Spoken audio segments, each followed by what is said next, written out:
Hey everyone, welcome to episode 160 of the Toonami Escape Podcast. I'm Greg Zeno. Tonight we have B-Dubs. Hello. Oh, I'm sorry. What was it?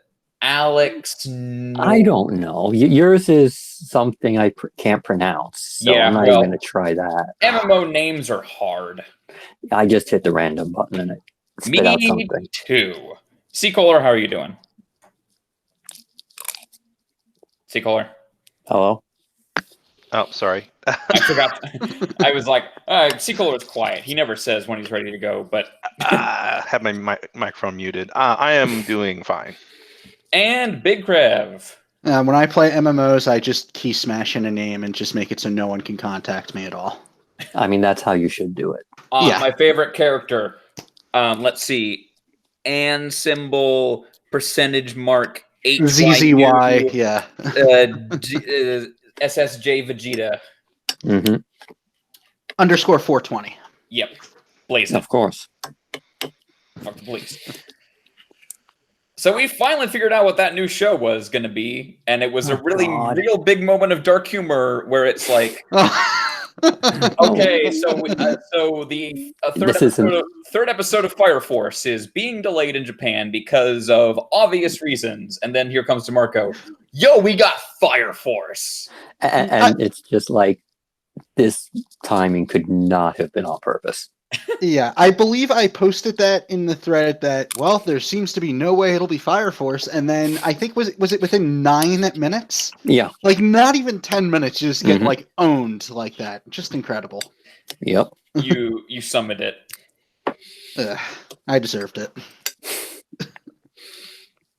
So yeah, new lineup coming this upcoming week. Oh shit, that's not it. No. Where is the?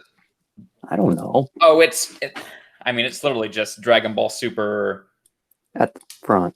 Attack on Titan for a week. Wait, isn't that over? It's over this week. Yeah. Oh, yeah, okay. I'm trying to find the schedule because I didn't have it up. I'm sorry.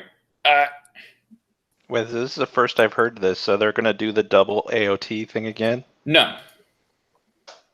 Oh. No, there's one more new episode to air that'll air next week, and then what is it? The Rooster Teeth show that I can't remember the name of. Oh right, Genlock or Genlock. Yeah. So Fire Force is debuting this weekend. Yes, it is. And for whatever reason, I can't find this schedule post. I'm sure it's something. Well, I mean, nothing moved, right? So, which comes first, Attack on Titan or Fire Force? Well, Attack on Titan, then Fire Force. Okay. Yeah, I think it's Fire Force is taking SAO's old slot, and then Genlock is going to take AOT's slot. Mm-hmm. I don't know. The whole schedule's just very confusing now. I just can't find this. I just can't find the schedule. But yeah, Fire Force just goes in where SAO was. So. And I guess have they announced if Fire Force is back this week or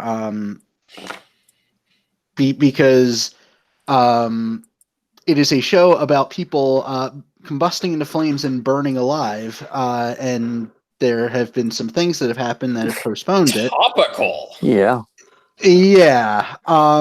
So right now there's only 2 episodes out. The third one got delayed, and I don't know if they've actually said when it's coming back. So who knows what's going to happen? This is the kind of stuff when they were just quietly like, we've delayed the airing to fall 2019. I disagree. I think it's more likely that it's just going to be 1 week skipped in Japan. I feel like it's going to be more than that because, By the way, this KyoAni fire is the worst mass death incident in Japan since World War II. So, well, not. I mean, I'm pretty sure the earthquake thing was worse. I mean, murder. Oh, yeah, okay. In terms of people killing other people. I mean, living in this glorious country where it seems like every 3 weeks we have a mass shooting of some sort, it's sort of is easy to disassociate how awful these things are. And when you just see again, they're at 40 people now, I think. Oh man. Like it's like somewhere. It's something between 30 and 40. I heard it was 34 last I checked. Yeah. I can't find it on Reddit, so. Yeah, so it's clearly bad. And it's again, like it's hard to say like how has it been long enough? Can we go back to this? Yeah. It's really hard to judge like what the proper amount of time is for something like that.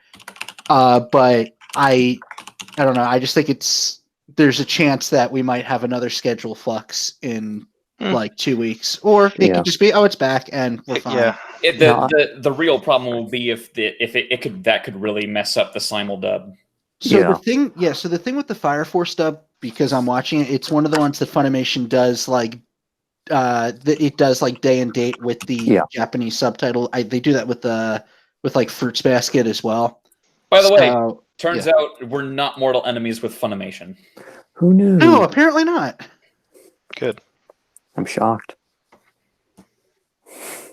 But yeah, so they do it day and date. So. Yeah, and they did have one at the very beginning of the block this week, a very brief mention about the fire and how you could support sending donations to support the families, which was a nice little thing. They didn't really make a big deal out of it. They were just like, hey, here's some information. They also did say that they had a promo, but they didn't show it because of the fire. Yeah. Oh, I didn't know that. But I also totally thought it might be because it was so hot, they didn't even have material yet. God. So I guess what do we think was the thing that caused the delay in announcing this? Because it's not like the show wasn't dubbed. This is a day and date. This is one of the bigger shows of the season, I would say. Yeah. And I was thinking that maybe Funimation was like, no, not yet. We still want it exclusive to us for a few more weeks. Yeah, I think Funimation wants to be like 2 episodes ahead, which they are going to be. Yeah. Like I think that could just well be it. Yeah, I don't think. I think initially I thought Fire Force might have been a replacement for another show that they couldn't get, because we know there were 2 shows that they tried to get and couldn't. But I don't know. It seems like a pretty big show, so I'm not sure it would have been like a second choice. It's too new and high profile for it to be like a backup plan. Right. Yeah, I mean, you don't get the one of the big simuldub shows of the season as a backup. It's basically like this and Dr. Stone this season. Yeah. Still haven't had any show from Crunchyroll since they announced that deal. Yeah, it's like the EA and Nintendo deal from the Wii U era. The unprecedented partnership where nothing came out. We had a Crunchyroll show. Not since that announcement. Not a single Crunchyroll dubbed show where it wasn't like Funimation or something. I thought Promised Neverland was Crunchyroll. Nope. No. That's Aniplex. Yeah. Oh, Aniplex. Okay, it's all confusing to me though. You see, it's like it streamed on Crunchyroll, but they didn't have the dub rights to it. Okay, so what do you mean? Do you mean something that was dubbed by Crunchyroll? Think Mob Psycho. Crunchyroll contracted another dubbing studio to get the dub, to do the dub of that, because they had the dub rights. Has there been another show that's done that? Not since the announcement of this partnership. No, I don't think so. And they've done some in the past. I'm trying to rack my brain. I remember at least 1 or 2 random shows that Crunchyroll dubbed ages ago. Right. I mean, a lot of the big ones that Crunchyroll has that you would think they'd try and push off on DeMarco are the kind of things that I would hope he wouldn't get. Well, I mean, Funimation, they did just they are dubbing that weightlifting show. I mean, that would totally fit this block based on the type of stuff we have now. So I watched the opening for that, and I was cringing so hard about my jaw about broke off. Yeah, no. Is Japan, the mom isekai dubbed? I don't know. Is one of the 7 isekais coming out this season dubbed? God, I hope not. Yes. Honestly, part of me wants them to go figure out who's got the license for the Ippo dub and get it from them. because it would be fun. I mean, the dub isn't great, but it's not horrible, and it would be fun. Anime television series. It was originally licensed by Genion, so that's in hell. Oof. Oh yeah, no. Someone has to have picked that one up. That's NBC. The link on that for Wikipedia goes to NBC Universal Entertainment Japan. Yeah, that sounds about as likely as Macross coming to the block. Yeah, that's too bad. How much money did Harmony Gold give them? All of the money. Did they even really care about the United States? Probably both. I don't know anything about this Macross situation, just that it pisses everyone off, and therefore I don't think I want to know anything more because I think it's just way funnier to just observe it from a distance. So Macross got turned into Robotech? Yeah. Right. Basically, they took Macross and then also 2 other shows and smashed them all together. Right. And now Harmony Gold refuses. They're like, you will pry these rights from our cold, dead hands. Yeah. Like, I know a little bit about it, but to the degree it's kind of like, you think that Robotech, what am I saying? Macross. You think the people who own Macross in Japan would be like, hey, you guys are small fries, we're going to sell our stuff to somebody better. Here's the thing. It's kind of like the Falcom just being like Falcom giving trails to NIS because their bosses are personal friends. Yeah.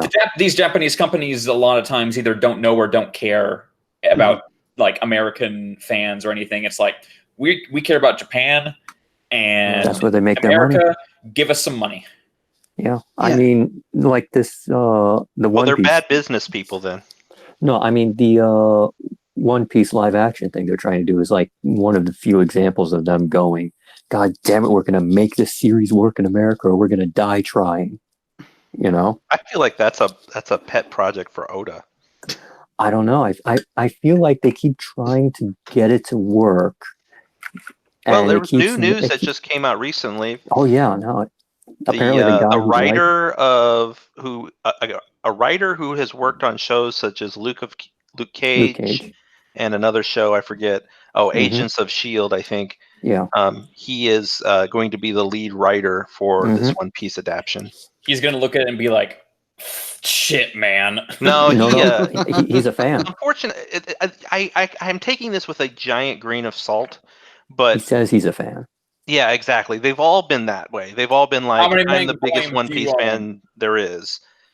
And so if he's not lying, that's a good sign. Right. But here's the thing. He has to make 10 episodes as a, that has to at least work as a self-contained series because it's Netflix. You never know if you're getting that second season. No, I think they'll have to do a season. It'll have to be like East Blue only or something. No, like if they're actually like they gave Del Toro's animation thing its own little universe. Like I'm sure they'd be willing to do more than one Piece season. Well, I think in the very least, if they just do hasn't Netflix been like, we think the perfect number of seasons is 2. It's something like that, and also if you're not Stranger Things, you get 2. We have the great streaming war coming up. Voltron had like 8 seasons. Right. It depends entirely on how well you do, I think, and how far they think you can get without sort of, like what your original vision is. I think that my bet would be that they're going to try a season with this and see how it goes because One Piece is kind of an unknown quantity in America. Right. However, I do think it's got a huge backing behind it, both from the creator and from the distributors in Japan, Shueisha or whatever. So I think it's probably going to be fine. But I think what they would be smart to do is, like you said, where did the 10 episode thing come from? I just pulled that out because that's how long every Netflix show is. Okay, well let's say it's like 12 episodes or 10 episodes or whatever. Like let's say they're going to adapt like the first arc or maybe the first arc. What could you be the smart thing to do, Could you let's say they're going to be like Game of Thrones length episodes, okay? Okay. And let's assume that they're going to try it. I mean, you could if you had 12 episodes, you could try to do East Blue. You can't. That's do what I'm saying. East Blue. Yeah, that's it could be condensed. Is there a single one you can actually do in 12 episodes? No, there's what I would say they should, what they should do is they should just, get it, try and say, okay, we'll do 2 seasons and then we'll see how it goes. First season, but that's the thing. Netflix is going to be like 2 seasons. You didn't literally set the entire world on fire, so we're good. I know, but the problem is, it's how you got to do it. Because Jesus Christ, look at all the friggin' material. Like, if Netflix is going to do this, they got to know, hey, we can't just do 2 seasons and then, I think you're dramatically overestimating how much Netflix cares. You're right. Is Netflix even funding this, or are they just the platform? I don't think so. I think they are.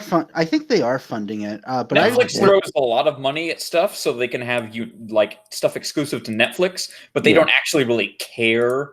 Beyond that, they're just like, is it content that you can only watch on Netflix? Mm-hmm. Good. Make us content. It's like, but at the the same Voltron time, thing, for example, that's DreamWorks. Yeah. Honestly, though, I think they also want their own Game of Thrones, and they don't quite have it. So they might be looking at this and going, hey, man, look how big this is everywhere else. So the thing is, the thing is that Netflix, when you compare it, HBO as an example, is something where it's like, if you see a show's on HBO, you're supposed to infer HBO, they don't do a ton of stuff. This probably means it's quality. Whereas Netflix is, we're going to put out 200 original pieces of content each year. Maybe 5% of it will 5% of it will appeal to you, you specifically, because we're going to do it in different languages, a bunch of teen movies, and they don't necessarily care if it's good. They just that's actually that's a pessimistic way of looking at it, but I'd flip it on its head and say, if they're that hands off about it, then they can go full on fanboyish with this TV series, and be 100% authentic to the original story and not take any liberties. Yeah. Which the problem is, would that make a good live action show? I think here's my feeling on it. And I think I did hear recently, it was on the One Piece podcast, they just offhanded mentioned that apparently Oda has gone on record saying that he wants the story of this to be not off canon. He wants it to be as close to the manga as possible. Mm-hmm. Now, that's what I would want. Yeah. I'm not saying a live action version of the manga will work. I'm just saying I don't want them to take liberties. As a fan, they're gonna have to take some. I mean, I think if I'd be willing to let them cut some things out for time. I'm gonna say I don't want them to change things. We're probably not gonna see Pearl in the Don Krieg arc. Who? Exactly. Well, fine. That's what I'm saying. You can cut things out, but don't change the story, or the characters. I'm kind of picturing in my head, in the East Blue, I would make that 2 seasons, and the first one with Nami stealing the Going Merry and being like, haha, suckers, I betrayed you. And then you're going to do, season 2 is Arlong Park and Logport? And Reverse Mountain up to, I think someone suggested up to where they meet Vivi and what's-his-name gets exploded. That's a little, that's awkward. Whatever. Also, they're going into Netflix. Yeah. Netflix is infamous for being we don't care. 2 seasons, you're done. Yeah, but at the same time, it's I doubt, they're gonna have to negotiate here a little bit. I think. We'll see how it goes. Yeah. But anyway, Fire Force. This is a show that I think I've mentioned it in the past. When they first debuted that original trailer, the preview for it in Japan, I remember seeing that and going, yeah, the animation looks pretty good. I liked Soul Eater. This is done by the same guy. Mm-hmm. I like the character style and everything. The animation looks pretty good. I don't know anything about it. I have no idea what would make it interesting to watch. I'm really concerned that the story and characters are going to be bad because I know nothing about them. So here's there's one problem with this is the guy that wrote Fairy Tail? Yeah. He apparently got into a conversation with this guy and gave him a suggestion, and now well, I've heard about that. Yeah. But let's look at the big picture. Let's not let's just not poo-poo the show because they made one bad decision. Yeah. Yes. So I've watched the. I'm just saying, maybe don't expect Soul Eater. I don't. No, I'm not. Yeah, from what I've seen, all 2 episodes of this blind, this is a dense as hell world. There is a lot going on. They somehow do manage to keep it somewhat coherent, despite a billion things going on. It's an interesting world. I'm curious to see where it goes. But I did note that in the dense as hell first episode, there is just an extended shower scene. Oh yeah. Just like in the middle of like for nowhere, just pausing all the momentum of the show. No, So this is what I was saying. Bones. Yeah, I mean, made it's pretty clear to me that this is Okubo cut loose on his. Well, the thing is being that pervy. Bones actually made like Soul Eater way less pervy. Oh, is that right? And David Production has a history of not doing that. Yeah. And in fact, sometimes making it worse. Well, okay, so we'll have to be ripping prepared for that. But I am really interested, surprised to hear that you thought that the world was interesting and deep, because I never got that impression from what little I've seen. There seems so. Again, I've only seen 2 episodes. There is a lot going on. There are a lot of questions unanswered so far. Right. But the mystery it's leaving is interesting enough that I would continue watching the show. This is also a like 4-core series. Not 4. It wouldn't surprise me. It's been announced for 4 cores. Okay, so we're gonna have it for a while then. But we don't actually know if it's gonna have like a break in the middle. Yeah, and is the manga over? I don't think so. No. Let me see. I don't know. That's the other thing too, because I think I remember like skimming the first chapter or 2 of the manga back in the day and never really reading it. Original that was run, like years ago. 2015 to present. Yeah, it's still going. But so probably gonna have another Soul Eater situation. Hold on. Yeah. Could be. I mean, it might be close to finishing. We don't know. Wait, 2015? Aren't there like 20 volumes of this? Also, but wait, now Wikipedia is saying it will run for 24 episodes. Let me see. Oh. Well, maybe they'll just like end it at a certain spot. July 7th. The official website for the Fire Force anime announced on Friday that the anime will have 24. Okay, there we go. Okay. It's also interesting to me that like Fire Force is coming out now, which that's not so surprising because, like I said, it's been around since 2015. But it's also interesting to me that Trigger's putting out Promare at the same time. So like 2 anime about firemen it's coming in the into same vogue. year. I mean, a lot like the weightlifting thing you were talking about. A lot of this stuff is like, stuff that's starting to get popular for whatever reason. Wait, weightlifting is getting popular? There's another? No. Apparently, there's a lot of manga with like really athletic girls in them. It's like it's a weird like Monster Girls. Remember when that happened? Well, no. Yeah, it's sort of like with abs though instead of tails. Apparently, there's a lot of like Yuri and ecchi stuff that it's like, and also we get really specific and deep on this one thing, like fighting games. One last thing I'll say is I saw that opening for that show with the bodybuilding stuff in it, and the stupidest thing ever is like the one guy in the show. Oh, he's so good. Who looks like Arnold Schwarzenegger ate Arnold Schwarzenegger, except for his head. Yeah, no, his head just looks like every generic anime protag. Yeah, he looks. Yeah, so he's dressed normally, like in normal clothes, like a generic anime protag, and then he takes his clothes off, and that's what's underneath it. He looks like he's about to say. He looks like he's about to say, "Mom said it's my turn on the Xbox." Yeah, on his face, just his face, and then like the rest of his body looks like it should belong to a monster. It's that scene from The Last Jedi where Kylo Ren is shirtless. Yes, where it's just like all chest, thick. It's all chest.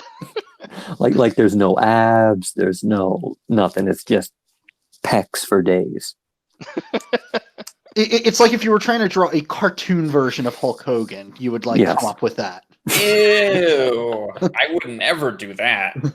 Wait, now see, this is where I have to show my age because there was a cartoon about Hulk Hogan. There was. Of course there was. I remember it on. Sure. Okay. Yeah, it was called WWF Superstars or something like that. I'm 100% sure he also met Scooby-Doo in the gang. Oh, I mean, everybody met Scooby-Doo in the gang. No, that was actually... No, I don't think so. I watched that Scooby-Doo WWE movie. It was okay. That was John Cena. Oh. Cena wins. Cena wins, LOL. He always wins. Yes. Anyway, the best Scooby-Doo crossover is the one where they meet Johnny Bravo, and the ending of the episode is they just tie him up to a tree and fuck off. No, that's wrong. The best Scooby-Doo crossover is the Supernatural. Yes. And second best is Batman and Robin. I really like the old school Harlem Globetrotters meet Scooby-Doo. Oh, I thought were that was awesome. fun. I mean, that was the that was Scooby-Doo hangs out with famous people thing, and like half the time it's the Globetrotters, and the other half it's Batman and Robin. Yeah. That crossover was so good it created a spin-off Globetrotters cartoon show. Oh, well, I mean, who wouldn't want to watch the Harlem Globetrotters like literally trot the globe and defeat evil, I guess? They were like doing a sick crossover on them or something. It's like, oh no, once again, we have been foiled by our lack of basketball skills. Yep. No, the Globetrotters are geniuses in the cartoons. Yes. They're straight up, well, that's in Futurama. Well, no, I mean, in their show, they were literal superheroes. Like, they literally had, like, quirks. Oh, okay. Well, in the Scooby-Doo thing, they were pretty damn smart. Well, yeah. You got to counteract the fact that everyone except Velma is extremely stupid. Well, Velma is extremely thirsty in the Supernatural thing, so... Wait, Velma, not Daphne. No, Velma. Really? Like, hilariously so. You need to watch this episode. It's amazing. I saw that they're making a Return to Zombie Island movie, and I'm like, oh my god, I loved that shit. Don't soil the memory of the perfect Scooby-Doo piece of Scooby-Doo content. Well, like, no, I remember they used to they were doing sort of like the series of movies where, you know, like the monsters were real, and they stopped at 2 for some reason. So here's how it went. Zombie Island was, no, straight up, the zombies are real. Yes. And there's like actual magic shit. Mm-hmm. Yep. And then it was the witch's ghost, where it's like, oh, the witch seems real, but it's actually fake. But no, now there's a real witch. And a warlock. And it's a real ghost. Then it was Cyber Chase. No. The aliens thing. Aliens. Then it did the exact same thing. Yeah, the aliens are real, but that wasn't as good. And then Cyber Chase was like, we're in a cyber thing. And then I stopped paying attention. Yeah, no, everyone did. It was one of those things where they had a really cool idea for a setup. Like Daphne's going around, like researching, you know, like real ghosts and hauntings for a TV show. And they just did the 2 things with it, and that was it. And Fred's the Chad is the cameraman. Oh, yes. Yeah, he's the cameraman. I'm kind of shocked we haven't gotten a gritty Scooby-Doo reboot yet. It seems like something that they would have done in like the late 2000s. There's a comic book that is a gritty Scooby-Doo. It's not good. Oh, I think you're looking for Shag and Scoob. Wait, Shag? The webcomic Shag and Scoob. No, it's there's a literal Scooby-Doo comic book. Oh, it's Scoob and Shag. I'm sorry. Scoob and Shag. Okay. Is the comic book anything like the Flintstones comic book from a couple of years ago? Yeah, it's kind of like that. It's worse though. The Flintstones one was perfect. Oh no, that was amazing. This one is more like if they were like the real Ghostbusters. You know? Well, it's just like I never read it, but like they're just like modern versions of them. So it's like Shaggy doesn't look like a hippie from the 60s. He looks like kind of like a, I don't know how to describe him. He just looks like a kind of like a he looks like he's from Portland. He looks like a not a beatnik, but what's the word you used? He's a barista. He's a barista. Yeah, like a barista or something. He's like real like a hipster. Into steampunk or something. So I want to note I am at the Scoob and Shag website, and I got a Chrome pop-up that says parental advisory, explicit content. You got it right. Yeah. Should I click OK? Yes. It's like a This a is not weird gonna thing. turn You'll have out to well. read it later. Trust You me, should it's like a start from the rabbit hole. beginning. Oh god. Okay, I'm scrolling. It starts out apparently it's supposed to be funny, and then it gets weird. I don't know. Yeah. Mickey Mouse is here. They did do that Scooby-Doo animated series that was a more sort of Mystery realistic. Inc. Yeah, Mystery Inc. Inc. If you're thinking what was a good recent Scooby-Doo animated thing, it was Mystery Inc. That's the one. I remember watching that. The one where Fred is extremely obsessed with traps. Yeah, that's where that gift comes from, where he's like, "That's my fetish." Yeah. Well, like he has, Traps magazine. Yeah. But apparently, it was pretty smartly written, from what I heard. Oh yeah, no, it was really. It's really good. I thought you were about to say Traps Magazine was incredibly smartly written, but No. Oh, he got it for the articles. yeah, of course. But yeah, I heard that. I saw some things about that show where it went some places. I only saw the first season. I don't know what happened to it after that. You know what's weird is that we come back to Scooby-Doo a lot on this show. Scooby-Doo is really good. Yeah, Scooby-Doo. Certain pieces, a lot of things of Scooby-Doo are really good, but most of those aren't the original show. Yeah, that's fair. I mean, the original show's not bad either. I liked it when I was a kid. I have not watched it since then. I'm not sure how well it holds up at this point, but I feel like it's probably not bad. I mean, I think it's an extremely formulaic 1960s Hanna-Barbera television show. Well, yeah, I mean, what else do you want? Toonami is why we're here. It is, technically. So we should talk about it. Yes.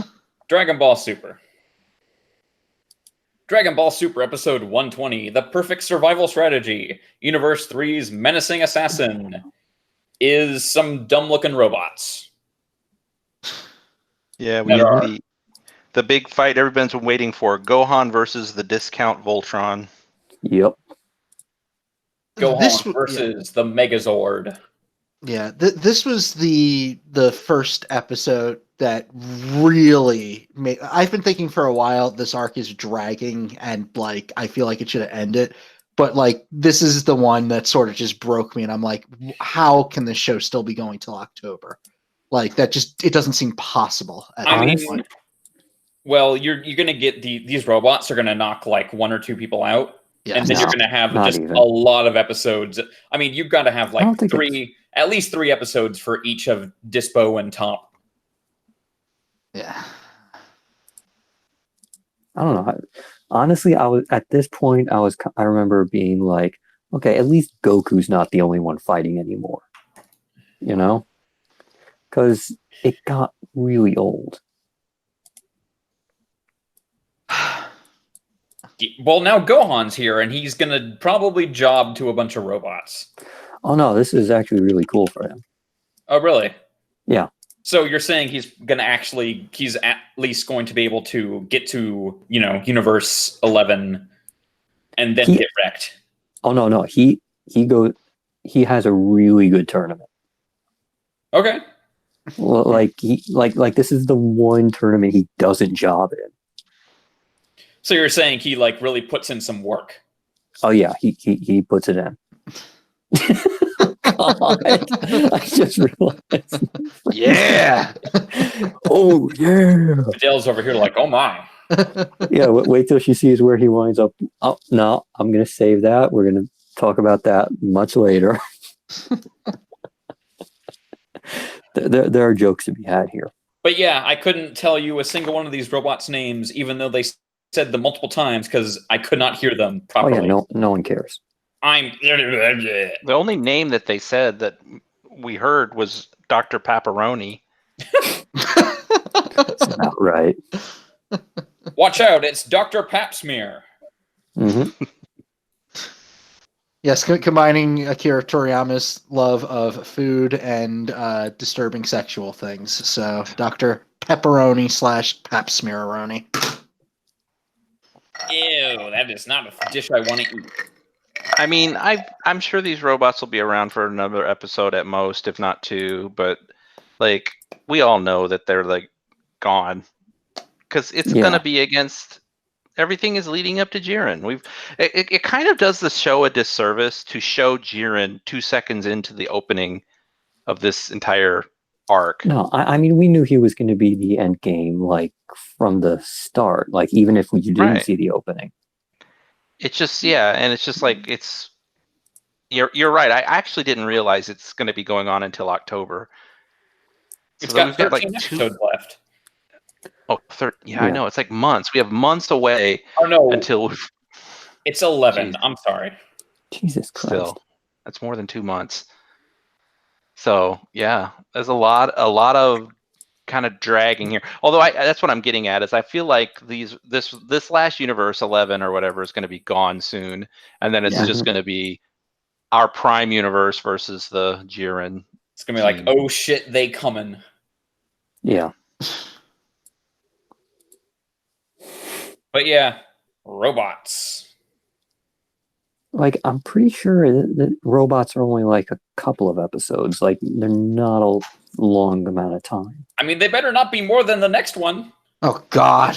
I don't think so. I mean, I could not, unless it's like they're gonna spend all next episode beating the Voltron, and then the Doctor's gonna be like, surprise, I'm also the Hulk.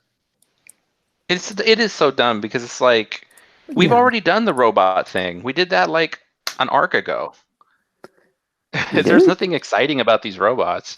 No, we didn't do robots an arc ago. We did a robot. Oh, well, you know, we haven't done combining robots. Docking number 9.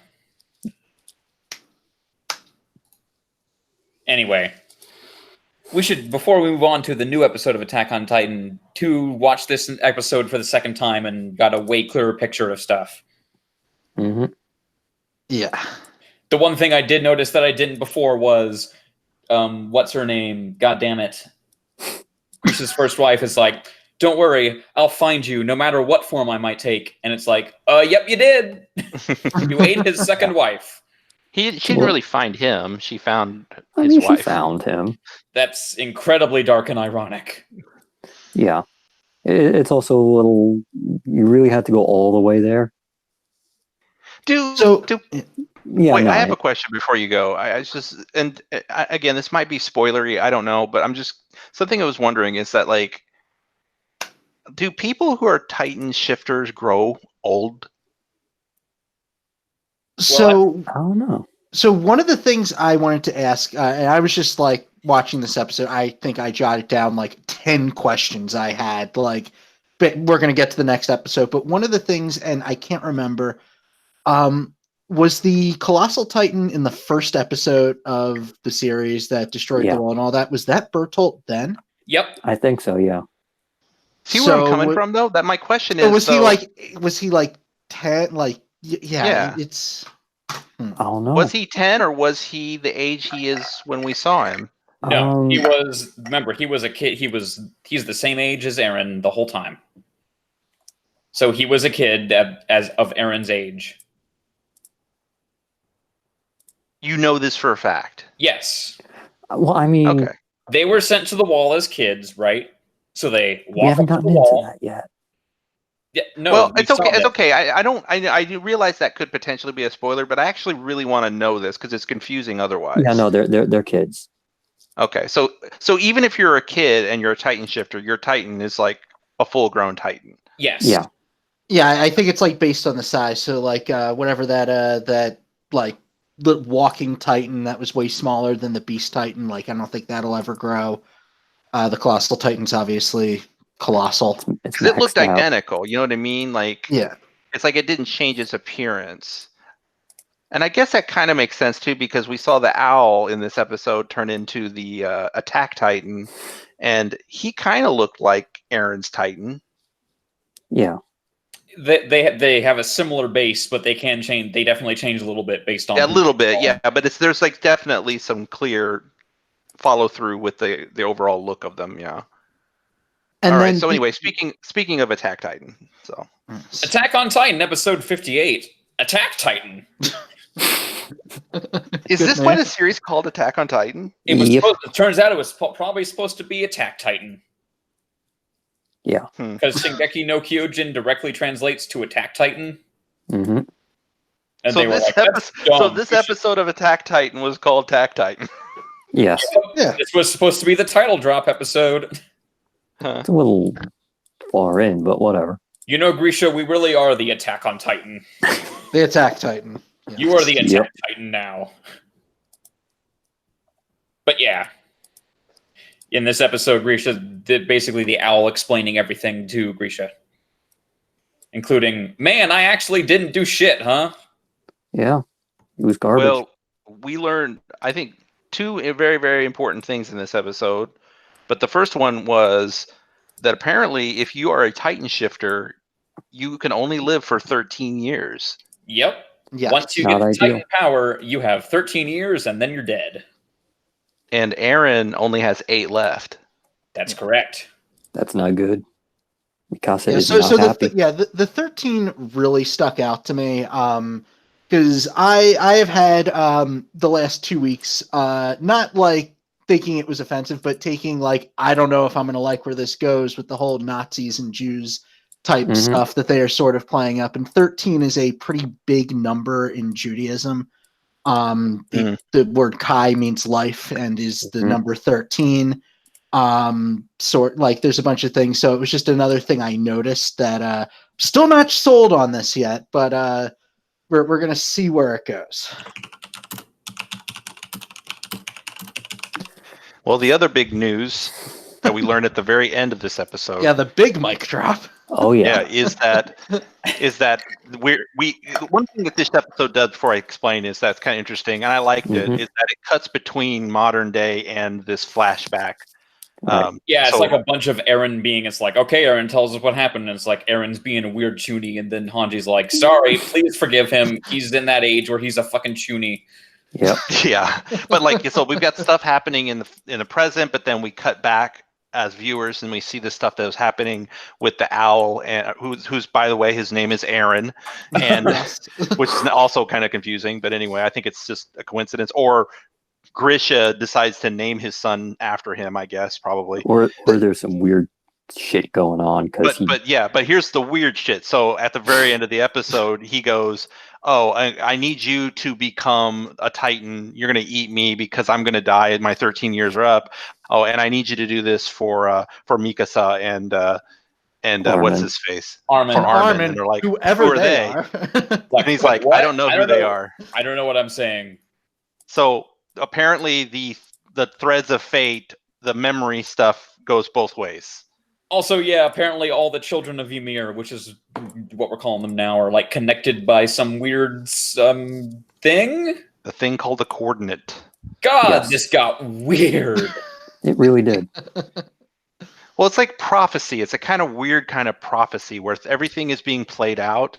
And it sounds like it's even more so than you think, insofar as that, like, people from the past can know about where things are going to go. Right. Because this guy clearly knows about the fact that at some point in the future, his Titan will be inhabited by somebody who has friends called Mikasa and... Why can't I remember his name? Armin. Yeah. Unless it's almost the same as B-Dubs completely forgetting who the fuck Erwin is. No, that's me. I didn't forget who Erwin is. Oh, I forgot who the I forgot who the blue-haired person in Black Clover is. What? Who is that? Who? The blue-haired person. The Gray. Gray. She was the giant dude who goes shoo. No, that's a different person. No, she was always transformed. You're doing a bit. We've told you this like 5 times, dude. Who pays attention I don't know. to that show? You could be joking with me. I don't watch Black Clover. I don't. Who pays attention during that show? Did you not notice that weird? The giant dude who goes shoo and breathes smoke has disappeared completely, and now there's this blue-haired girl. I don't pay close enough attention for that. Okay. Well, to be fair to B-Dubs, that shoe guy actually wasn't really around that much. He just sort of was in the background. This is what I'm saying. Yeah. Anyway, back to Attack on Titan. So I guess the other reading, like the reading I had in the moment, and then I sort of dismissed it as like, this is probably dumb, was I was thinking it's sort of like, is this show like a time loop or something where like, you know, there's always an Eren, there's always an Armin and Mikasa, they'll always do that, and they're trapped till they break out or something. But so you mean Evangelion? Yeah. Well, I mean, that could be like, I mean, there's 2 ways to read what you just said, though. There could be a like Destiny repeats itself kind of situation where like different people with the same names are going through the same thing, or it could be literally a time loop where this Eren is Eren. Or Eren traveled through time. That's what I'm saying. Is it a stable time loop? But I don't think that's true. But I'm just saying, because he doesn't. Apparently, this guy doesn't know who Mikasa and Armin are. He just knows that they exist. Nothing like Eren. Yeah, I think it's just a thing where the Titan powers somehow can send information back and forth through time. They're Something all, like that. It's probably like, he's talking about how all the children of Ymir are connected. They're probably also connected through time. Yeah. Right. Exactly. Now, here's one question I had, though, that I couldn't figure out. And it's probably really obvious. But why were Mikasa, Eren in jail at the beginning? They attacked because Levi. They tried to prevent Levi from using the Titan juice on Erwin. Right. And that was insubordination. Oh. Just kind of like, really, you're going to put him in trouble for that? Okay. It's like, okay, cool your jets in the brig. Okay, you stole a free balloon on Free Balloon Day. You can get out now. Got it. Okay. And that explains why Armin wasn't in the cell. That's correct. Okay. Because he did nothing wrong. He was dead. Yeah, almost. Yeah, I liked it. I thought it was a great episode. I mean, I know everybody's been like really being like, "Oh boy, it gets real crazy." I actually don't mind it. I mean, I was expecting this to go way off more the rails than it has. So it's fine. It's still going. This is only the start. Well, okay, but so far it's fine. I'm gonna say, as a season, I think this has been a great season. Like, it's been pretty tight in what it's trying to do. It's moving at a good pace. It's answering a lot of questions, and like the mysteries it's leaving behind are interesting to some degree. So I think it's like I did not particularly like the second season of the show, and I've really been enjoying both halves of the third season. Yeah, I felt, to me, season 1 was weak, except for the female Titan stuff. I did enjoy that, but yeah, the first season, half of the first season is kind of not great, but then Yeah. I think the second half and onward is all really good. Yeah, I liked season 2 a lot. Speaking of season 2, now you really got to go back and watch the ending to that season. Yeah, or no, it was for season 3, part 1. Yeah, season 3, part 1's No, ending was it? is like, It was season 2. it was season 2. Yeah, it was season 2. Yeah. Yeah, I thought it was right. Anyway, go back and watch that ending again. It's pretty much exactly what we're learning about right now. Which is basically like, we're going to put all this stuff right in the ending, but you don't know what it's about. So it means yeah, it's all you. mysterious. But now you literally, like, they literally showed that same picture of the original Ymir and the the devil or whatever in that opening, and that was like almost 2 seasons ago. Well, a season ago, I guess, but whatever. Yeah.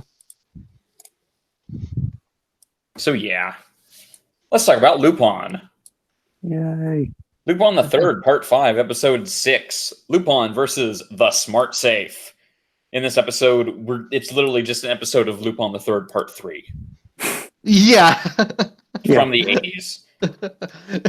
It very much felt like a cartoon, like with these dumb brothers, and I was amazed because, like, I kept saying this in the thread, like, it takes a lot of effort to make this look like this, like, because this is not how animators operate. This is deliberately trying to ape a style from decades ago. Yeah. Also, like, the characters are all like act completely different. Well, they act like they did, and they move like they did, and the animation style and the character designs, everything was made to mimic that old style. I thought it was great. Like, I'm really, except for the fact that it's in high definition, you could easily fool someone into thinking this was made in 1985. Also, literally the plot of this episode is they made a safe that Lupin can't crack because you have to have literally 0 brain power to open the safe. So Lupin tries to pull the Luffy gambit. I'm gonna stay up all night. I'm gonna where he just goes dirt. Yep. And then that doesn't work, so everyone else decides, let's hit Lupin in the head with stuff. Yeah. And then it's like, oh wait, I'm gonna eat some fish. Yeah, that must have been a Japanese thing. I didn't understand. Yeah. It's like, oh shit, he's figured it. He's a brilliant genius. Let's see what he's come up with. And he's like, here's a giant plate of fish. And it's like, what? He did say it. I think it was Fujiko who says, like, oh yeah, the amino acids in the fish will give you greater brain power. Yeah, it's like something right out of Food Wars where they're explaining like this is what this ingredient does, but it could be, yeah. But yeah, that was pretty funny. And then like the whole trick was he's gonna roll a counter over like a pinball machine. He's gonna Y2K the safe. Yeah. Yeah. When I heard the title of this episode, I thought it was going to be something completely different. I thought this was going to be a modern version of Lupin, like we've been seeing, trying to literally crack like the safe from a heist movie, or something like that. Yeah. And it is not. This is the complete opposite. This is like a gag episode. Yeah. Some people are like, "Am I watching Osamatsu-san?" It's really good though. Even the music was not of this era. Mm-hmm. Everything was perfect and at being a parody of what it used to be. It was so good. I actually really enjoyed it, and as stupid as it was. We also got to see all those different jackets. Yeah. Mm-hmm. Which one is the one where if you see it, Lupin's about to shoot 50 people in the head? It's not the teal one. Is it Red Jacket? No, I think it's the green one. He was wearing pink in this. No, it's the green one, I think. Is it the green one?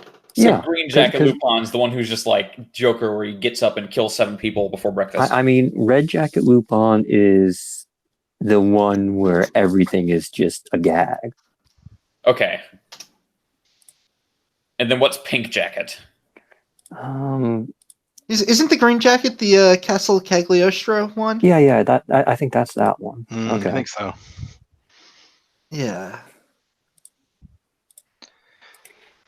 So, any other thoughts on this episode? No, it's pretty funny and dumb, and I like that. It was awesome. I'll tell you what, I liked it too, but I think I don't want it to only be this, and I know it isn't going to be. I don't think I could watch an entire series of this. Right. I don't think I could either, but I do like it from time to time because it was just so cool. Mm-hmm. Yeah, because we had done like 5 episodes of the Let's Kill Lupin, and then that's done now. So all right, let's have our filler episode, and we'll move on to the next big plot. This is more creative than what they did in part 4. Because like in part 4, they would have a silly episode, but it was done in that normal modern style. This is like, let's do a silly episode and make you think it was made decades ago. Right. And so it's like, doesn't even really feel like it's cheating because it's like, oh no, this isn't part of the series. This is just a little fun extra that you're getting to watch. Mm-hmm. And then next episode, we're going to go back to the real story. Mm-hmm. Yeah. So yeah. Food Wars. Food Wars, Episode 3. That chef never smiles, which means by the time Soma's done with him, he's going to A, smile, B, jizz in his pants. Yes. Because that's how the show works. He will smile because he speaks with the most egregious French accent you've ever heard. Oui, I am French. Let me explain to you how French I am. He is so very French. His name is Jacques Cousteau. But yeah, this episode introduces our, I guess she's the female not rival. Yeah. Which is like, I'm from the country where some people sound like they're from Texas. Mm-hmm. Oh yeah. What is it? It starts with an O. It's there was a character in that one slice of life show that had that name, and she always spoke that way too. Oh man, no. Boy, that sure does narrow it down. I'm trying. Okay, give me a second. Okay, so not Nichijou, but that other show that's like Nichijou. That sure does narrow it down. Yep. It's about a bunch of girls in high school. What was it called? God damn it. A bunch of girls in high school. I know. Gosh, what's it called? All right, you've narrowed it down to all anime. Yes. All right, whatever. Anyway. So what was the thing they did? What do you mean? Did they camp or play in the light music club or make video games? Or it was just like they were just friends in school, and they had a teacher who was kind of like a goofball, and remember there was a guy who it's the show where the guy's my waifu. That's where that comes from. Is this Azumanga Daioh? Azumanga Daioh. No. Yeah, Azumanga Daioh. So I should have started with the A's. Yeah. Azumanga Daioh has a character. One of the ancient cute girls doing cute things shows. Yes. By the it has a person character, that would later and her do name is Yotsuba. Osaka. It's not really her name, but they call her Osaka because she's from Osaka and she has that, she speaks that way. And in Japan, if you're from Osaka, it's like you're from Texas. Yeah, you're the kind of, not a hick, but you're that country bumpkin. And the Kansai accent is Valley Girl. Yes. Exactly. And so so this girl has, I mean, she doesn't so much, but her family has that, Southern accent in the dub because they're some from of Osaka. her family, like her mom doesn't, she doesn't, but then any other person is like, I'm from Texas. Yeah. Yeah. Texas, Japan. It's like reverse Ace Attorney. They did the same thing in the dub for Magical Shopping Arcade, Abinashu or whatever it's called. They did the same thing there because, again, it's the same trope where it's like... I'm calling you out on this. I think you're making up a show here. No, Magical it's a really good show. It's a real show. It's a really good show, actually. Yeah. They used to show it on Tech TV. Yeah. But anyway, they did the same thing because the character was from Osaka, and so they had like hick accents in the dub. So... Well, anyway, she's a small town girl. She's off to this big important school, and she's about to fail out. Oh yeah, because it's not going well. She is kind of a nervous wreck, and the last thing she needs is for the guy who just went up to the entrance ceremony to be like, "I'm going to kill all of you." So why was he chosen to talk at that? Like, it's not like he just ran up there and yelled into it. It's like he was supposed to be up there. I guess we have to introduce this transfer student to the entire student body. Yeah, it's like a Japanese thing. I mean, I don't think there's ever been a single thing I've ever seen where the transfer student doesn't stand up front of the class and introduce himself. Yeah, in this case, I think they just chose him to give like the opening ceremony address. Yeah, because isn't it like he's the only transfer student because everyone else failed? Oh right, yeah. Yeah, that's it. Okay, yeah.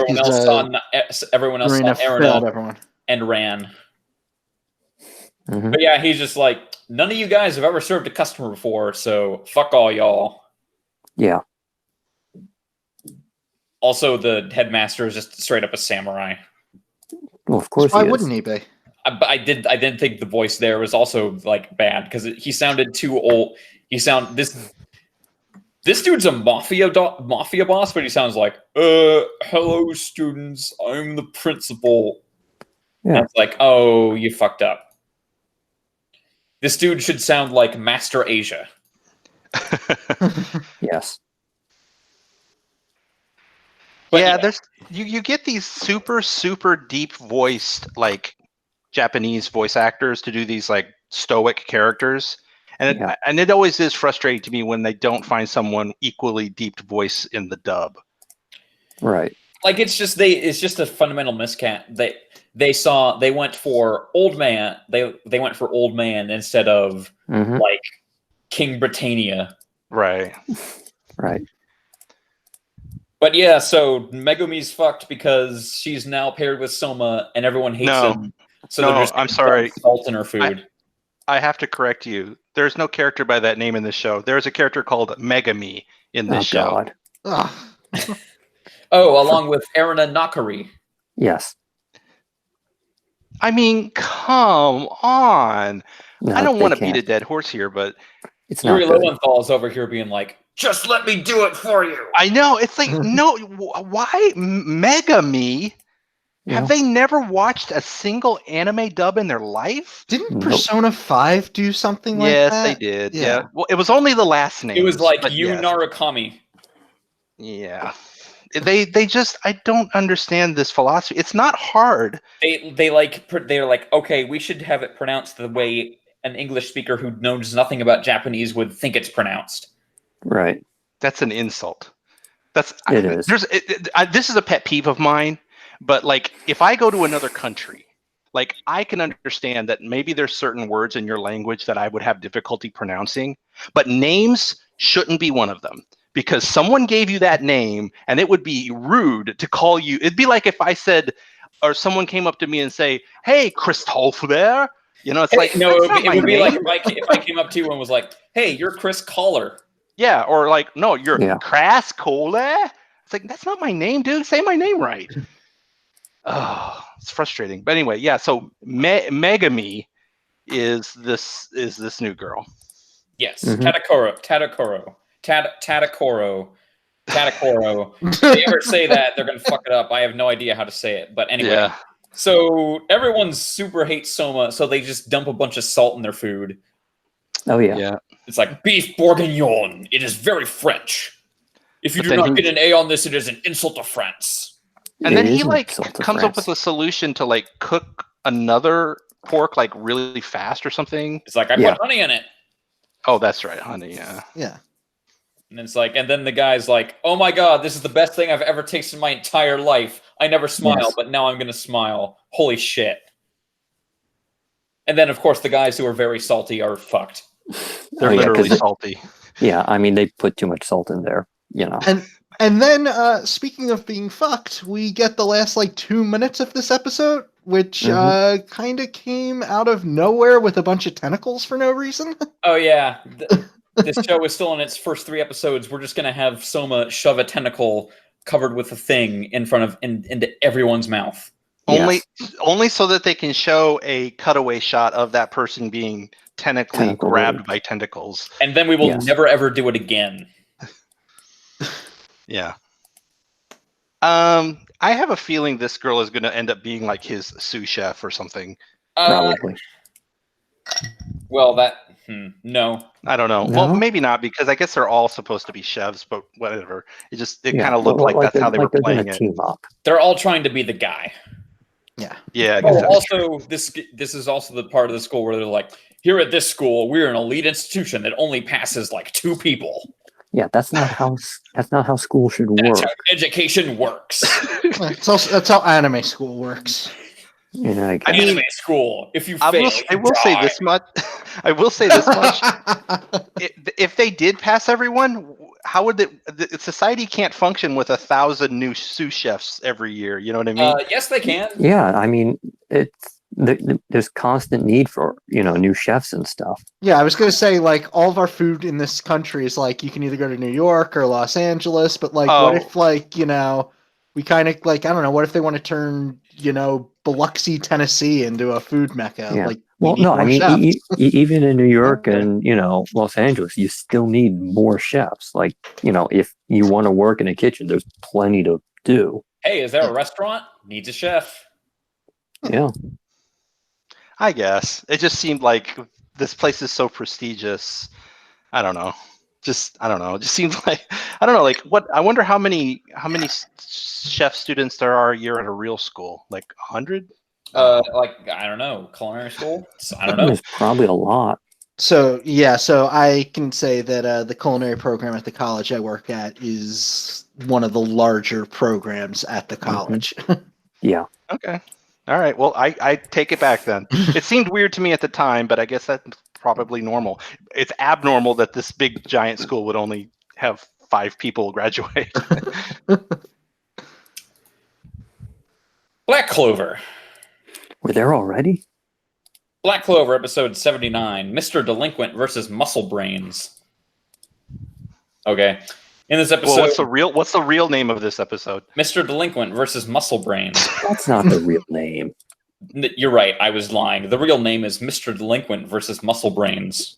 God damn it. He's not going to tell us. I'm literally sitting here reading the Metatron post. That's what it is. Do you think I could come up with something like that? I can't. I'm not good at like on the spot humor. I am on the IMDb page for Mr. Delinquent versus Muscle Brains. I don't think Oh he's God, that fucking is with us. the name. In this episode is not about their fight. I guess it's supposed to be about the fight between Asta and fucking what's his face. Yeah. What? Yeah. I've You're gonna have to really be more forgotten his specific. name. Asta and Ian Sinclair. Oh, the fire guy. Yeah. Yeah. What? Fuck. I don't remember his name. The super memorable and exciting Black Bulls.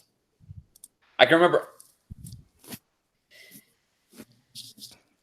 If I put a don't- gun to your head and said, "Can you name all of the Black Bulls?" Do you I'm think dead. you're walking out of that room alive? I'm dead I can't meat. remember No, this I guy's mean, name. none of us I are can't living remember through that. Witch's name. I can't remember Portal Guy's name. Who can wait? Portal Guy has a name? Yes. No, they just call him Portal Guy. That's what I thought they called him.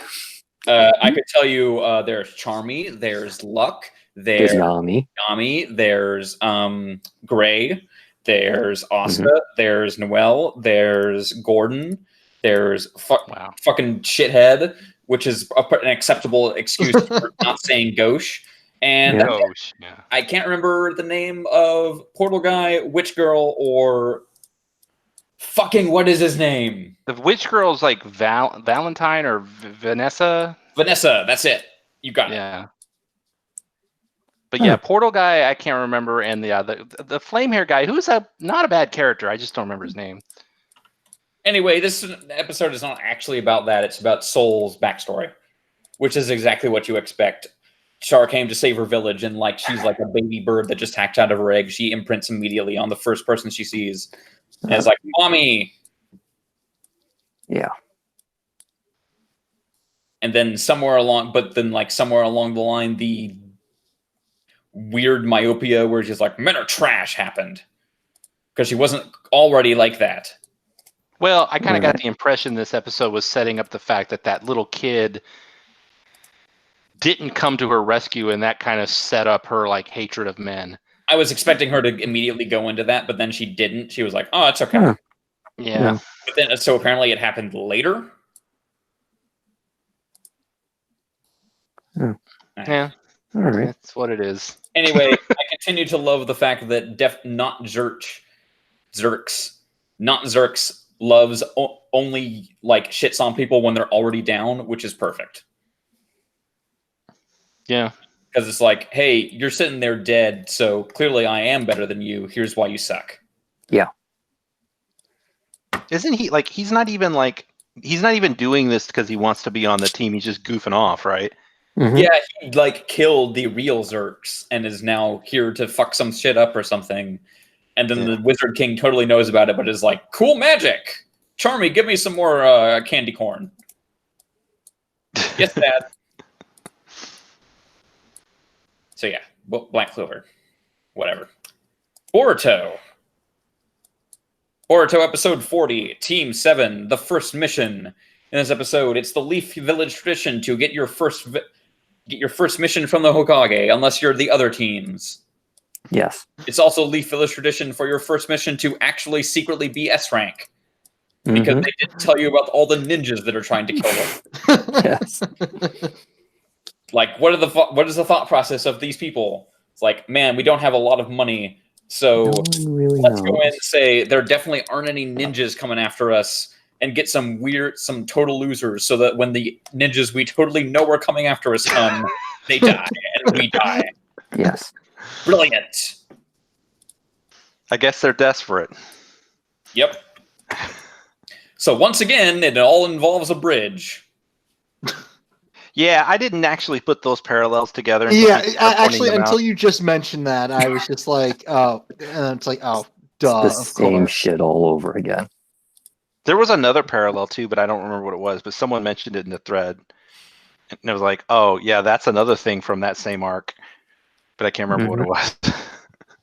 But anyway, yeah, yeah, okay. So Sarada and Boruto. I mean, okay, they're the worst. I hate them. The show is. I feel like the show has decided we need to have them act more like Sasuke and Naruto. Yes. Even though they kind of didn't before. I mean, it's a little different in that Sarada is kind of berating Boruto for being a slacker, whereas the Sasuke Naruto thing was more about who's better than the other. Mm-hmm. Sasuke's like, I'm super cool and get all the girls, and you don't.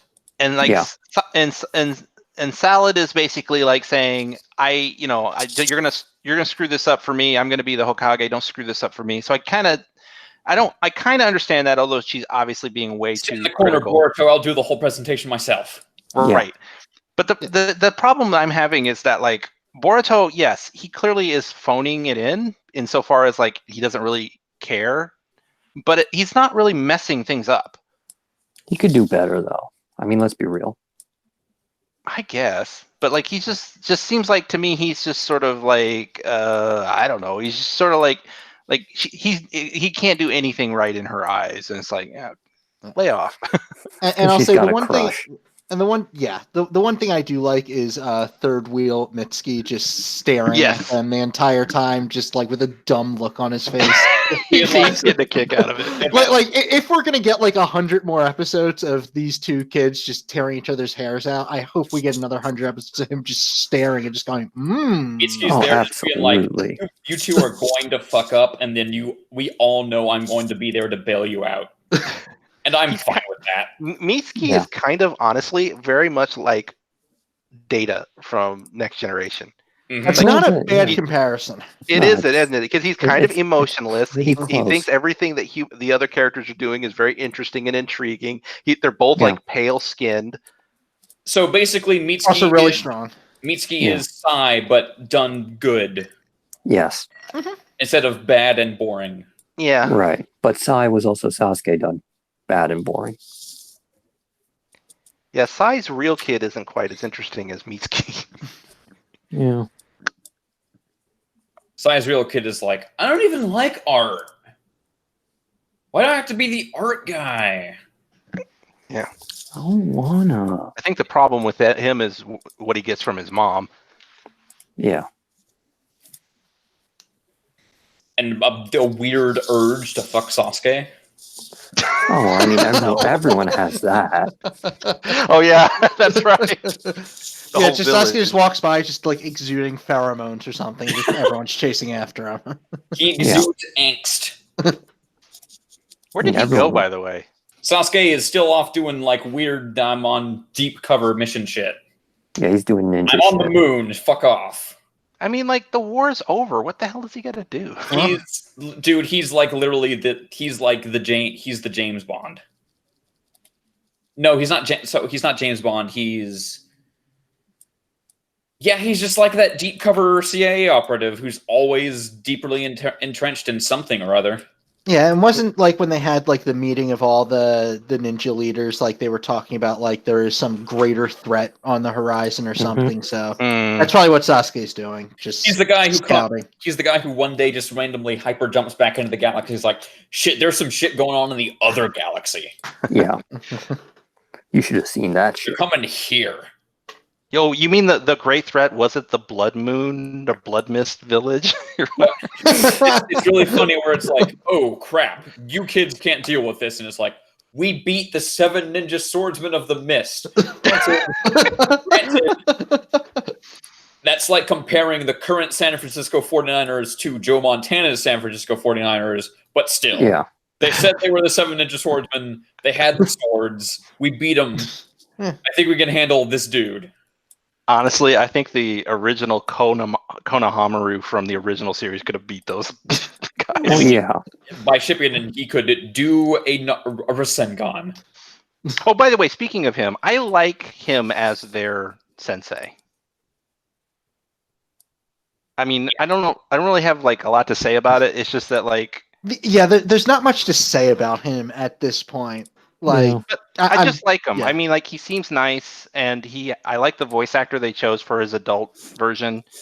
And I don't know. He just seems like he's kind of like Kakashi Light, but I don't know. He's all right. Chill. He's Kakashi, who is always just a little bit buzzed.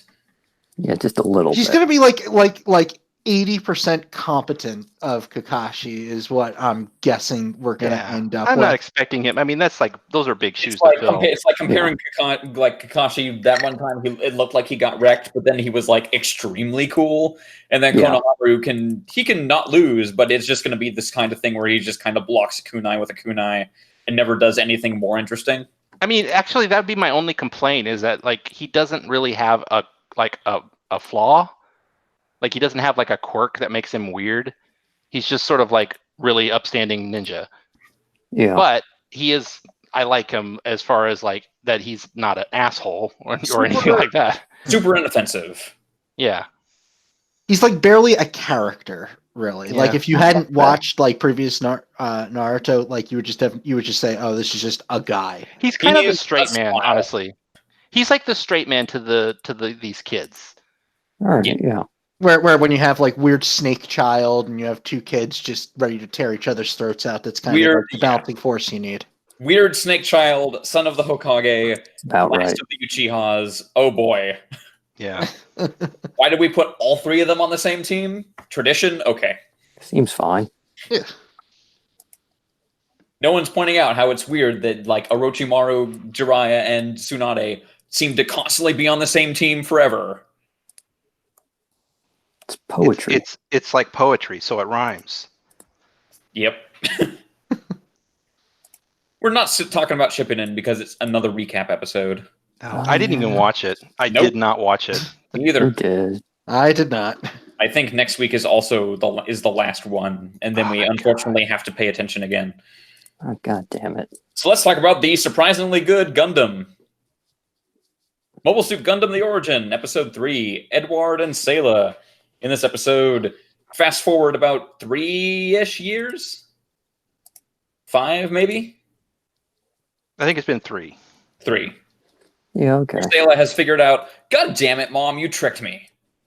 It takes a while for the moon to change. God damn it. It does. But, like, I guess she's a nurse now, and they're on Earth, which is now poor. Well, it's Earth, so. Future, it's like near future sci-fi. Always, the Earth is fucked, but it still rules over everyone else because it's extracting wealth from the colonies. Mm-hmm. Colonialism in space. And so who is the fat guy? He is some family friend. He is. Let me look up the episode synopsis. Because I couldn't really. I know that's who they went to live with, but I don't really know how he's related to them. Just like an uncle or something. I don't know. Oh, okay. Shit. Well, while you're looking that up, basically he is Don T. Bolo Mass, an aristocrat and trusted friend of the Daikuns in Spain. Okay, sounds in Spain. about right. Yeah, they're in Spain, and everything seems to be going okay. Our main character is getting, tutored by that old guy. Jim Barral. He is not a Daikun. He is Ramba's dad, I guess. Ramba's dad, yes. Unfortunately, though, that's the last we're going to see of him because he got assassinated in this episode. By a dude in a suit of armor who they never explain why this dude in a suit of armor is here, along with all these dudes with guns. Yeah, he done got murdered. And I love that. Just like, we need Child Char to have a sword fight with a dude in a suit of armor. We're not going to actually explain why that would happen, but it's going to happen anyway. It must be a Gundam thing that, we're in the future, we have giant robots, but then, swordplay and horseback riding is, a big thing. Well, I mean, they're aristocrats, but they don't have giant robots yet. They're just starting to build them. Oh, yeah, they did show that, didn't they? They had, they had taken what did they call it? Like a mobile construction unit or a mobile builder or something?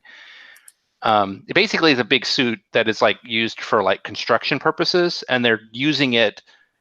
They're trying to make it into a weapon, and so this is clearly the origin of the Gundam, right? Because it's a walking bipedal machine that you sit inside of with arms and legs. So it's this is kind of neat. This is kind of neat. I mean, this is, I guess, the origin of the Gundam and the. Oh, you mean Gundam the Origin, huh? Yes, yeah, exactly. And the big long-faced guy is kind of behind this whole project. Right. Girin. Whatever his name is. Because there's Girin, Kycilia, and Wait, so they're the Zakus, right? They're the Zombies. The Zombies, I mean. So Zakus why was are the Zakus are the zombie robots. Okay, so the zombie. Why, if the zombie guy is trying to start the Gundam program or whatever, right? Why was the Robbie guy there, the mustache guy? Because he's good with the robots. Yeah, but I thought he was loyal to the other team. It's weird. I think he helped them escape. And now he's chilling in bars, punching people who don't like how his wife sings, and that's pretty cool. Rumble Roll is pretty cool. Yeah. But yeah, don't ask me to actually like tell you the character like relationships here because I don't know. Yeah, I don't either. It's a little confusing. Look over there, sword fight. Yeah. Also, there were like you can tell this is like being a prequel where they're being like doing that like, hey, baby Han Solo, meet baby Luke Skywalker and Leia. Yes, because there was Right. this little girl that they showed in this episode, and they did like the most obvious thing. They were like, "Oh, what's your name? Oh, I'm such and so forth. Oh, I'm sure you're going to grow up to be a really good person." And it's like, this clearly is somebody important. Character from Gundam. Yeah, Right. somebody who's going to be important in some future, or some show, And then like the kid running through the terminal is the protagonist from Gundam. Is it? That's Rei Amuro. That's the kid who's the protagonist. Oh. Huh. And Char is just looking over there. I'm just going to keep calling him Char because... Oh, the kid with the little robot. That's the Sunrise that's mascot. him. Oh. I And just then thought that Char was looks just some over there kid. and Char looks over there and is like, one day I'm going to wear sunglasses and say, I came here to laugh at you. Yeah, I'm enjoying this show, but I can so see that people who are big Gundam fans would get way more out of it. Here's the thing. Right. Just like Unicorn, I don't really know what's happening, but unlike Unicorn, I'm having fun anyway. Right. Because it's just kind of weird and silly and crazy. Because it's not just people sitting around talking about things I don't know. Yeah, Right. like we don't have to learn about a constitution. Well, see, Remember there was going to be this one constitution, but they scrapped that. And if anyone found out about it, for some reason, the original constitution would take effect. And it's like, that's what? No. Yes. Not how that works. It's whatever. Anyway. My Hero Academia.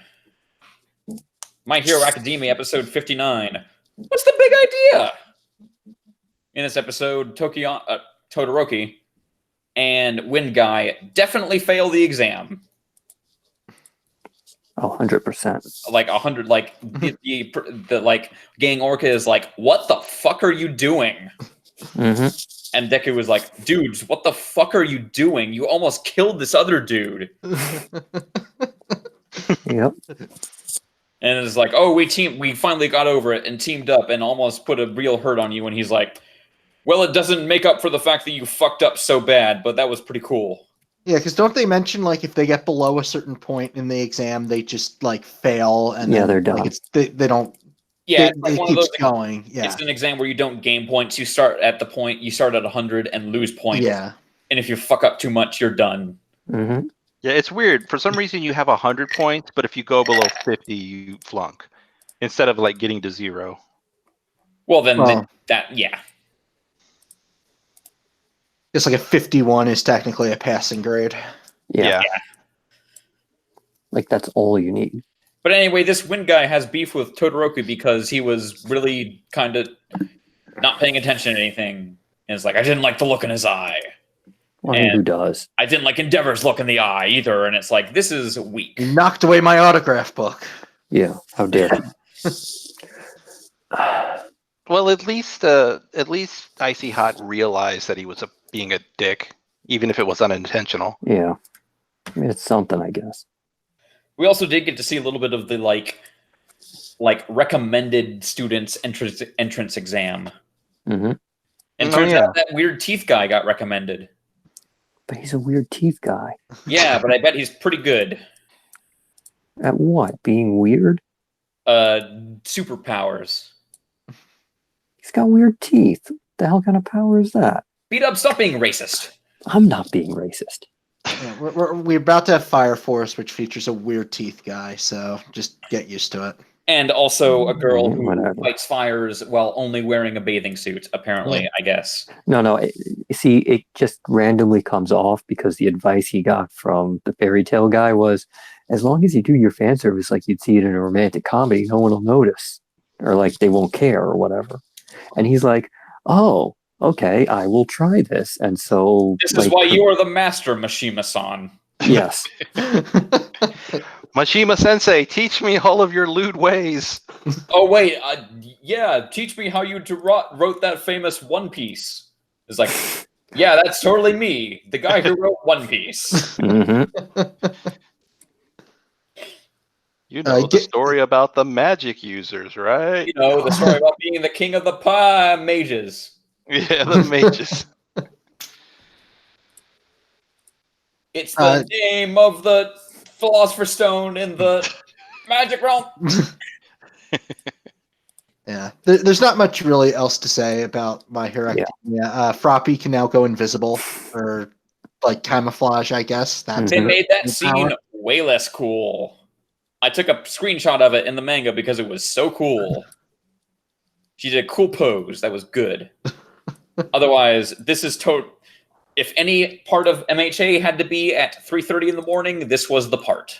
Yes. Yeah. Because it's not great.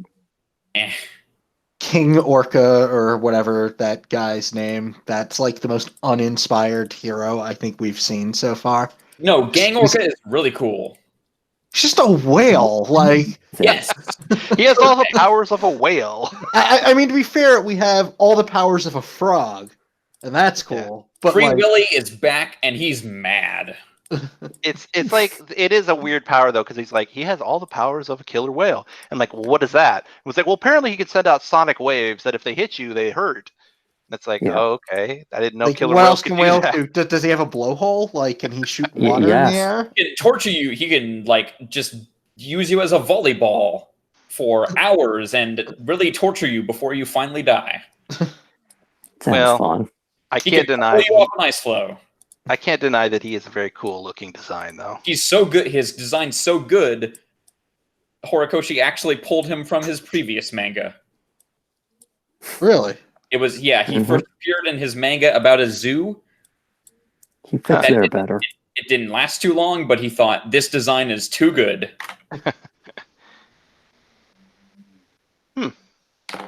So yeah, that was the block this week. That was really fast. Well, we didn't have an SAO episode to talk about. We didn't talk about Naruto. Yeah, I was gonna say, feels like we spent 40 minutes at the top of the episode just talking about Fire Force. Yeah. And then we just blew through everything. We spent 30 minutes talking about Scooby-Doo. It was all Scooby-Doo. Oh, yeah, Fire Force and then Scooby-Doo, yes. So, I mean, as well we should. Show Zombie Island, you cowards. They should. It sort of felt like outside of the Attack on Titan episode, everything just seemed like a weird filler or skippable thing this week. Yeah, nothing was must-see TV this week. No. Yeah, I mean, I'm interested to see Fire Force. I gotta be honest, and this isn't a pun, but I'm kind of, I'm not hot on the show. Like, I'm just sort of not feeling it. I think it could be good, but I don't see the hook, so I'm just sort of like, okay. I'm sure it'll be fine. Yeah, it'll be all right. And then I'm sure Genlock will be fine. By the way, we didn't talk about the promo. They showed a promo for Genlock. Oh my god! I'll tell you what. I saw a promo for Genlock prior, right after they announced it was coming, and I thought that promo was pretty good. The promo that Toonami made the show look awful, and I don't know which one's more accurate. So if nothing else, I don't know. I just heard it's a Rooster Teeth thing, and I guess the only thing in my head I associate Rooster Teeth with is Red versus Blue or Webtoons. Yeah. So I was expecting something that would look completely different. This at least looked visually like Americans trying to make anime. Yeah, and that's what Ruby is. That's basically what their thing is. It's like, we make a show that looks like Americans trying to make anime. Yeah. Keyword, trying. Yeah, I mean, it's not so bad. The anime aspect is not so bad. Of the character design stuff. The problem that was so evident to me in the trailer was just how stilted everything was animated.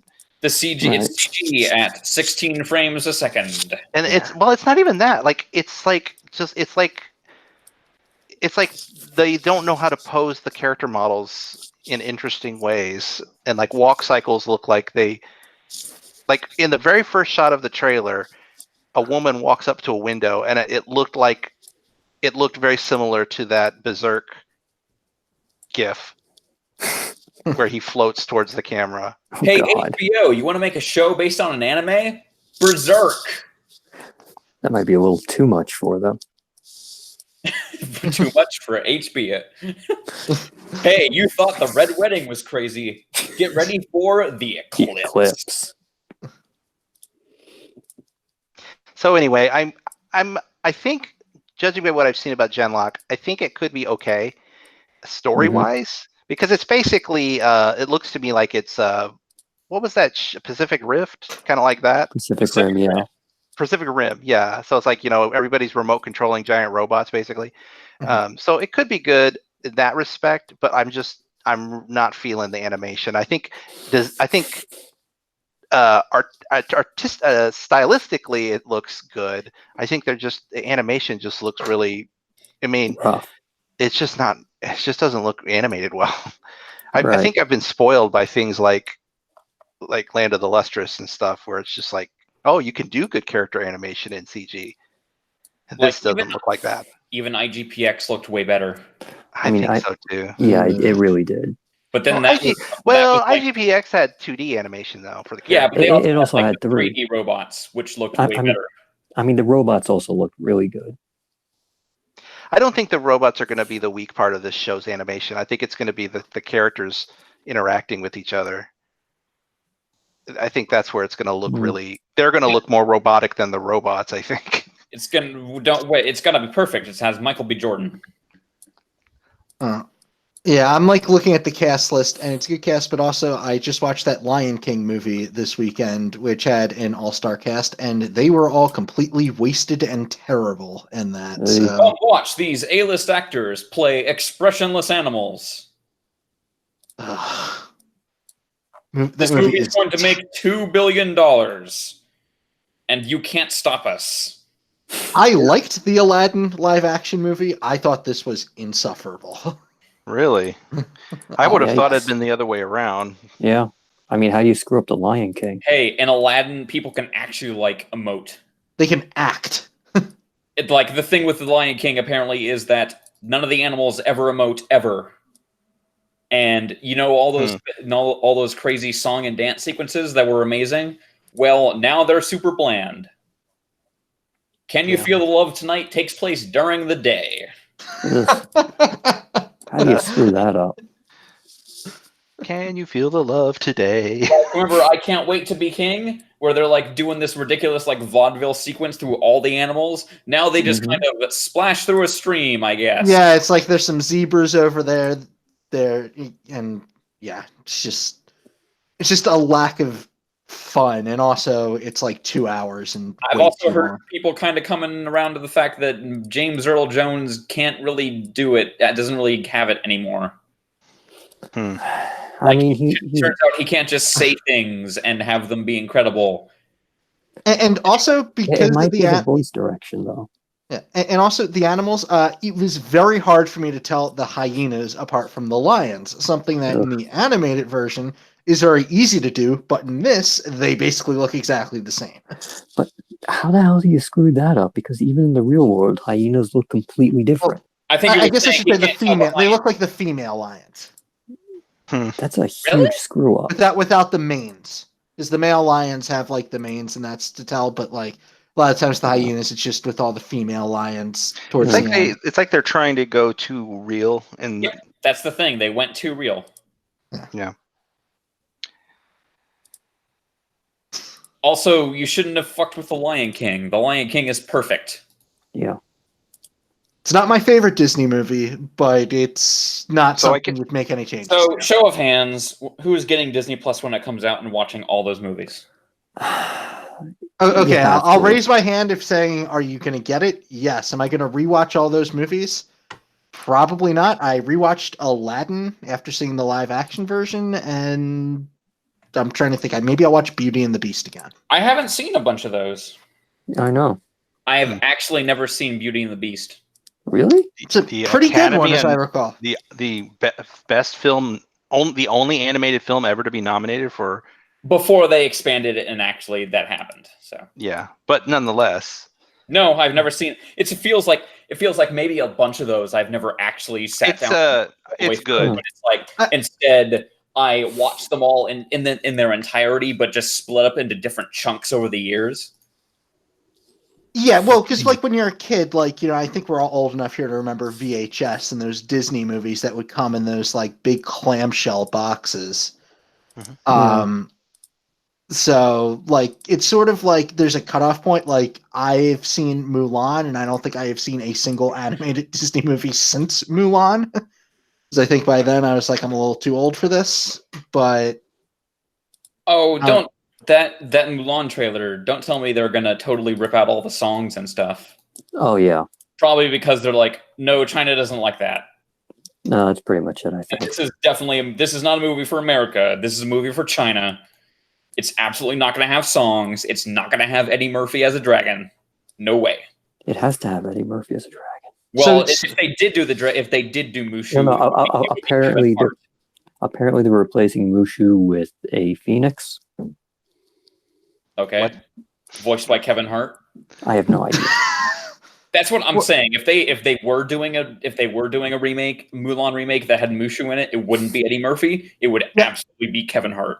Oh fuck. What if they went like with the Will Smith as the genie and just it's like, okay, it's actually Eddie Murphy just in the movie, but like we put some dragon-like features on him. He's giant now, but he's a giant Eddie Murphy. Well, they'll do like what they did with Smaug. Eddie Murphy crawling around making roaring noises. Yes. Hey, that was a good. Benedict Cumberbatch really did well there. He did. I agree. I think he was good at that. I'm not even joking.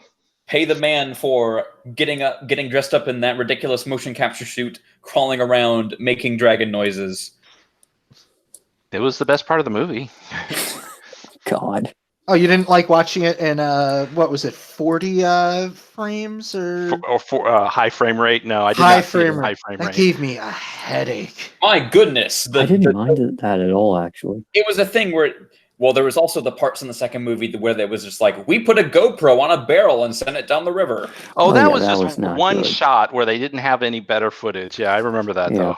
And it's like, why would you do this? Can you believe they adopted The Hobbit into like 10 hours of movie? Honestly, just thinking back, they should have just done 2 movies and been done with it. You know, like they should have 1 movie. No, it's too big a book for 1. They could have easily done 2, and they could have done it really good. I remember hearing about the production problems, and apparently the huge issue is because Del Toro sort of, left. They were basically left holding nothing, and the studio's like, well, you need this, and you either make it happen or we're going to get some schmuck who doesn't give a crap. Yeah, Peter Jackson basically came in and saved that project because he cared about it. No, the whole thing was Peter Jackson would just wanted to constantly shove his like new special effects shit in there. Well, that was what I was about to say. Yeah. It's like he's passionate about it, and I think he put his heart into it. But he went down the George Lucas route of everything has to be CG. It's like pretty much you can define it as in the Fellowship of the Ring, Gandalf talks to Frodo, and the way they do the trick is like Gandalf's actually all the way back here. Yeah. But then in The Hobbit, it's like Gandalf is talking, Ian McKellen is talking to some lampshades with pictures on them.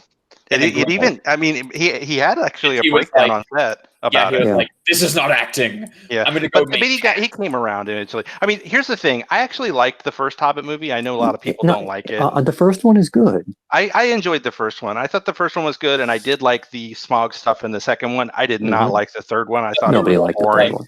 Check out Lego's doing Mario jumps. I was going to say the third one was like, how much action can we show while making it as like boring and unmemorable? Yeah, it's so not memorable at all. Apparently, that's the bit where all of the pre-production stuff stopped, and they just started going, "Well, fuck it, we got to do it by day." Yeah, but the first movie was I enjoyed it, so I'll give him that. And I think that I do think that Peter Jackson was kind of forced into a difficult situation and put as much effort into it as he could, but at the same time, I do think in his George Lucas, I love CG phase. It's like you can do anything with CG. It's like it doesn't look as good. You don't even have to really make a movie. I think he's a good filmmaker, but I do think he's fallen a little to the dark side of too much. That's why like Force Awakens is so good, because they went the other direction. They were like, no, let's take the CG out and put the practical back in. Yeah, I mean, yeah, Force Awakens and The Last Jedi are super good. Anyway, what the fuck are we talking about? We ended the episode like a mile ago, but no, we're talking about Disney. Disney is going to take over the world. It all came from Genlock. We just don't. Okay, I said my piece on Genlock. Okay, B-dubs, what do you think? I have no idea if it's going to work or not. I think it'll be probably around the quality level of IGBX. Okay. That would be pretty good. Do you have any insight? No. No, I meant Big Crab, do you have any thoughts on it? I'm going to give it a chance. I'm not going to go in saying this is probably going to suck, but I have a feeling that it probably won't be very good. I mean, it certainly wasn't a hit that we've heard of. Yeah, I mean, people talk way more about Ruby. Mm-hmm. Although I get the impression this is not that old either. It came out earlier this year, but I think the thing is that like you had to like pay for Rooster Teeth, so I guess nobody watched it. Gotcha. Is Rooster Teeth part of VRV? Yes, they're in there. Okay. Reception. Here's the reviews for Genlock were largely positive. Blah blah blah. Okay. Critics praise Exteriors as a clear step forward for the company behind Red vs. Blue and Ruby, highlighting the animation quality and the performances of the lead cast. Well, I'm going in super pessimistic in the hopes that it'll come out being better than I expect. So okay. I'm on, and it's saying it's like noting its animation was superior to other Western 3D shows such as The Dragon Prince. And that's kind of like the worst bar. I found The Dragon Prince unwatchable because of its animation. Low bar. That is. There are shows on like Disney Kids that are better animated. Water for ants. I was going to say, at least it didn't cause cancer, like as far as like the side effects for drugs or something. Why is every 3D CG show now being like, we intentionally made it look like shit? I think they just say that because they make it look like shit, and they're like, well, we can either say it's intentional or we can just say we tried hard, and then everyone will think we're bad. It's like we didn't have time to add twice the frames to make it actually look good. Well, the style thing of the low frame rate, I think that is a style thing. But it's also like on the other end, I saw that clip of like Vegeta versus Broly in 60 frames per second, and it's like, this looks like a butt. So stop changing the frame rates things are at. It works for games, not for animation. I think it works in animation. Like it worked really well in Into the Spider-Verse. Yes. It's just like the Dragon Prince or whatever, they went way too low. Yeah. The Dragon Prince already didn't look that great, and then the frame rate was bad, so it's like barf. The frame rate was like 5 frames per second, which is like way lower than you're ever supposed to go. It's All like, right, so 5 frames is bad, 60 frames is bad. Let's just take the lessons of The Hobbit. Let's go with 48 frames for everything, and we'll solve the animation crisis. Great, I can definitely see Gimli's fake nose now. Akira did it 24 frames, and it looked beautiful. Oh yeah, that Akira movie is now kind of not happening because Taika Waititi like, oh wait, this is a bad idea. I'm gonna go make Thor 4. Yeah. That Akira live action movie with Taika Waititi is like on the back burner again. It's always on probably the back a good burner. thing. It feels like everything Akira, like, was it? I just keep remembering there was supposed to be like a PlayStation 2 Akira pinball game that I think ended up getting delayed for years, and I don't think it ever came out. But there was a game of Akira on PlayStation, I think, at some point. I saw a video about it. Don't worry, guys. They're actually going to make that Metal Gear Solid movie this time. Believe us. Mm-hmm. Witcher looks okay. Anyway, we talked for way too long. We talked for like the last 30 minutes about dumb bullshit, so... Well, it's not like there was anything on Toonami to talk about this week. Yeah, the block is missed. It doesn't have its like show you can't wait to see currently. Yeah, all these ones I'm like, I could wait.